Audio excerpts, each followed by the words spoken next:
Hi there, welcome to another Q&A Thursday with me, Bettina of Active Hands Yoga.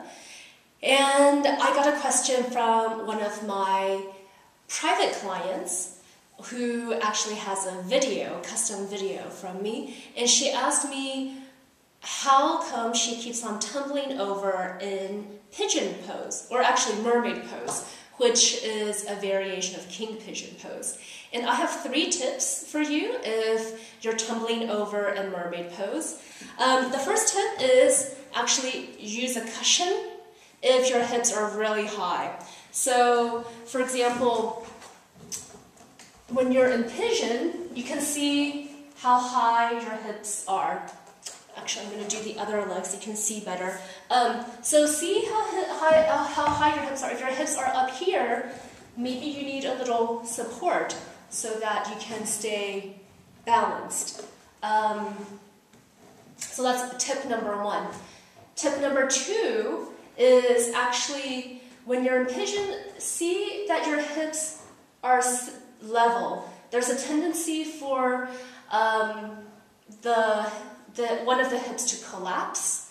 So make sure that you're just bringing it back to the same level as your other hips. So you're not like, crunched over on one side. That your hips are level and straight, pointing forward. And from there, my last tip is that after you have your hips level and facing the same direction, is to really activate your legs. Because pigeon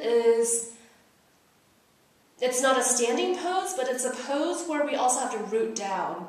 Most of the people see that, oh, it's a bendy pose, it's a back bend. But there is also almost a balancing factor to it. So we really have to root down in our legs in a way that we're not used to. We're used to being on the soles of our feet, for example. But here, how I would recommend rooting down is by really first rooting down through the top of your back foot in pigeon, and letting that energy come into your thigh, and then trying to bring your thighs together, like you can almost scissors them together without moving them from the ground, and you'll automatically feel this lift, this activation.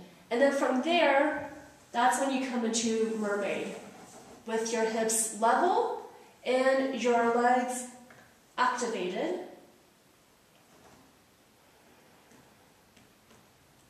And breathing here. So those are my 3 steps or tips for not falling over in mermaid. 1, use a cushion if you need it for the support. And 2, making sure your hips are level and straight, facing the same direction.